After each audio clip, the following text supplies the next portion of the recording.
কখনো কি ভেবে দেখেছেন ভালো ছাত্র ছাত্রীরা কেন কিছু করতে পারে না? কোনো ছাত্র বা ছাত্রীকে দেখে আপনার মনে হয়, আরে এ তো জিনিয়াস, লাইফে নিশ্চয়ই বড় কিছু হবে।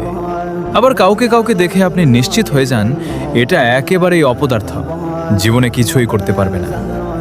বাস্তব ঘটে উল্টোটা। যাকে আপনি বিরল প্রতিভা ভেবেছিলেন সে ছাপোষা কেরানি, ভবঘুরে বা মাদকাসক্ত হয়ে দিন কাটায়। আর যাকে কোনো কাজের না মনে করেছিলেন সে একদিন উচ্চ পদাধিকারী, পাবলিক ফিগার বা শিল্পপতি হয়ে ওঠে। কখনো কি ভেবে দেখেছেন কেন এটা হয়? এমনটা ঘটার কারণ আর কিছুই না।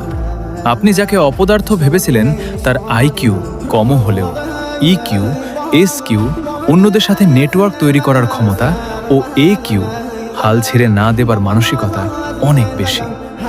আর যাকে মেধাবী ভেবেছিলেন তার মধ্যে শুধু আইকিউ ছাড়া আর কিছুই নেই। গবেষণায় দেখা গেছে যাদের মধ্যে উচ্চ ইকিউ, এসকিউ ও একিউ আছে তারা, যাদের উচ্চ আইকিউ আছে তাদের তুলনায় জীবনে এগিয়ে যায়। যদিও আমাদের দেশের বেশিরভাগ স্কুল ছাত্রছাত্রীদের আইকিউ বাড়ানোর জন্য সচেষ্ট হলেও ইকিউ, এসকিউ ও একিউ এর উন্নতির দিকে নজর দেয় না।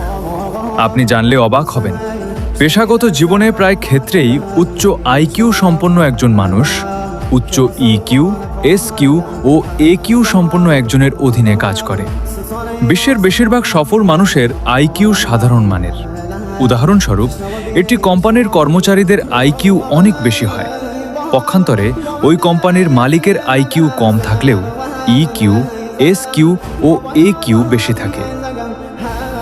আইকিউ কম থাকলেও আপনি জীবনে কোনো না কোনোভাবে উতরে যাবেন, কিন্তু ইকিউ, এসকিউ ও একিউ কম থাকলে আপনি জীবনে প্রতি পদে পদে ধরা খাবেন।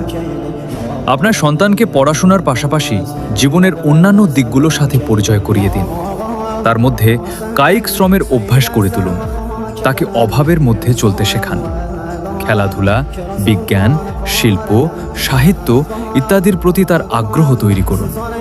মোদ্দা কথা, তার মধ্যে আইকিউ এর পাশাপাশি ইকিউ, এসকিউ এবং একিউ এর বিকাশ ঘটান, যেন সে বড়দের মুখাপেক্ষী না হয়ে থেকে স্বাধীনভাবে কিছু করতে সক্ষম হওয়ার মতো বহুমুখী চরিত্রের মানুষ হিসেবে গড়ে ওঠে।